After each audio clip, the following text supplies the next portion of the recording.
apapun yang berbahaya bagi manusia dan organisme hidup lainnya. Gas dari partikel berbahaya di udara berasal dari berbagai sumber, termasuk asap knalpot kendaraan, asap dari pembakaran batu bara atau gas, dan asap tembakau. Populasi udara dapat berdampak buruk pada kesehatan manusia, hewan, dan tumbuhan. Beberapa penyakit yang dapat disebabkan oleh populasi udara diantaranya pneumonia, kanker paru-paru, tuberkulosis, asma, dan gangguan pernapasan pada hewan. Dan yang terakhir ada cara mencegah populasi udara, yaitu 1. Mengurangi penggunaan kendaraan bermotor. Kedua, melakukan penanaman pohon. Ketiga, menggunakan transportasi umum atau jalan kaki. Keempat, menggunakan sepeda. Yang kelima, hindari membakar sampah. Keenam, mendaur ulang produk-produk yang bisa dipakai kembali, dan lain sebagainya. Perubahan iklim disebabkan oleh aktivitas manusia, terutama pembakaran bahan bakar fosil, yang menyebabkan peningkatan suhu global dan perubahan pola cuaca. Dampaknya meliputi peningkatan suhu dan gelombang panas, perubahan pola cuaca dan bencana alam, peningkatan permukaan laut, kehilangan biodiversitas dan ekosistem.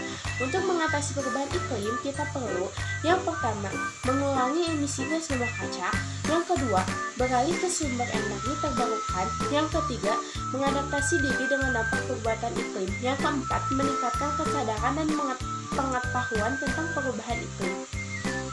Tingkat ketergantungan energi fosil di Indonesia masih tinggi, walau terjadi penurunan emisi akibat dari pandemi COVID-19 yang mengurangi mobilitas masyarakat serta kegiatan sektor industri dan komersial. Jumlah perhitungan emisi sementara tahun 2020 masih mencapai 579 juta ton karbon dioksida. Jumlah ini memang menurun dibanding dengan dominasi penggunaan energi fosil pada tahun 2019 yang mencapai 638 juta ton karbon dioksida. Sekretaris Jenderal Dewan Energi Nasional Joko Siswanto dalam webinar nasional transisi energi net zero emisi tentang ketahanan energi dan transformasi sektor di Jakarta Senin pada tanggal 27 bulan 9 2021 mengatakan saat ini tingkat ketergantungan energi fosil di Indonesia masih tinggi, padahal cadangan energi fosil makin menipis, khususnya minyak bumi. Untuk itu percepatan transformasi energi penggunaan energi. Halo semuanya, di sini aku bakal ngejelasin apa aja sih dampak dari bensin terhadap kerusakan ekosistem. Di sini terdapat 4 poin yang bakal kita bahas satu persatu, dimulai dari poin pertama adalah pencemaran udara. Pembakaran bensin akan menghasilkan CO dan karbon dioksida, NOx, dan hidrokarbon yang menyebabkan terjadinya polusi udara, hujan asam, dan pemanasan global. Poin kedua adalah pencemaran tanah dan air. Kebocoran dan tumpahan bensin akan mencemari air, tanah, dan laut yang akan membahayakan makhluk hidup di sekitarnya karena terdapat zat adiktif seperti MTBI yang beracun bagi ekosistem dan manusia. Poin ketiga adalah kerusakan hutan dan keanekaragaman hayati. Di sini kita akan terjadi polusi udara yang akan merusak tumbuhan dan menghambat fotosintesis. Terus terjadinya hujan asam yang mengubah pH tanah dan mengancam flora dan fauna.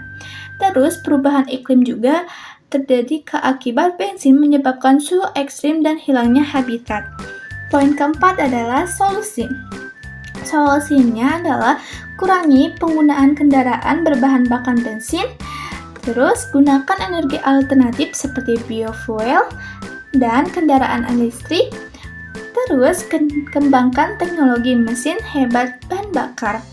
Jadi, kesimpulan dari materi ini adalah bensin menyebabkan pencemaran udara, tanah, dan air, serta merusak ekosistem. Untuk mengurangi dampaknya, kita perlu beralih ke energi yang lebih ramah lingkungan.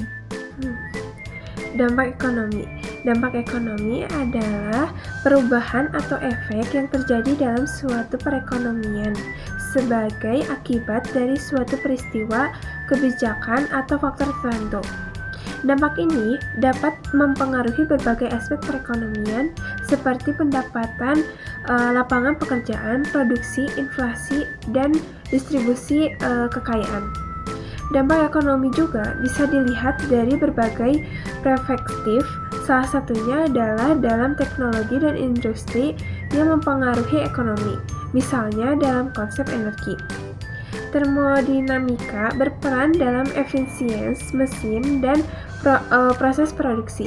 Semakin efisien suatu sistem, semakin besar juga potensi untuk mempengaruhi biaya produksi dan meningkatkan output yang dapat gilirannya berkontribusi pada pertumbuhan ekonomi.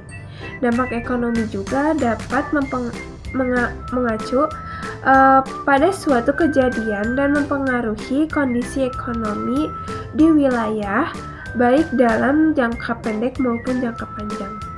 Penggunaan bensin dalam kehidupan sehari-hari dapat berdampak negatif bagi kesehatan manusia, terutama akibat paparan zat berbahaya yang terkandung di dalamnya seperti karbon monoksida, benzena, dan timbal pada beberapa jenis bensin. Berikut dampak efek kesehatan dari penggunaan bensin. Yang pertama, gangguan pernafasan yang bisa terjadi asma bronkitis. Yang kedua, keracunan saraf yang bisa terjadi pusing, sakit kepala, dan kelelahan. Yang ketiga, resiko kanker yang bisa terjadi leukemia akibat benzena. Yang keempat, gangguan organ yang bisa terjadi kerusakan hati dan ginjal. Yang terakhir, yang kelima, iritasi kulit dan mata yang bisa terjadi kemerahan, gatal, dan perih. Energi terbarukan atau energi alternatif adalah sumber energi yang dapat dipengaruhi dan digunakan sebagai pengganti bahan bakar konvensional. Energi terbarukan dapat berasal dari berbagai sumber seperti matahari, air, angin, dan biomasa. Beberapa energi terbentuk adalah energi surya, energi yang berasal dari sinar matahari dan dapat diubah menjadi energi listrik melalui panel surya. Energi air, energi yang diperoleh dari aliran air seperti sungai, laut, atau bendungan. Energi angin, energi yang tidak menimbulkan polusi karena tidak ada proses kimiawi yang terjadi selain pembuatan turbin. Biomasa, energi yang berasal dari bahan-bahan organik seperti tanaman, jagung, gandum, tebu, dan kentang. Panas bumi, energi yang dapat diakses kapan saja setelah dipasang energi terbarukan. Dapat dimanfaatkan untuk berbagai keperluan seperti energi listrik, energi kalor, energi kinetik, dan energi mekanik. Kesimpulan yang bisa kita ambil adalah penggunaan bensin berdampak negatif pada lingkungan dan kesehatan akibat polusi udara serta ketergantungan pada sumber daya tak terbarukan, hingga diperlukan alternatif energi yang lebih ramah lingkungan.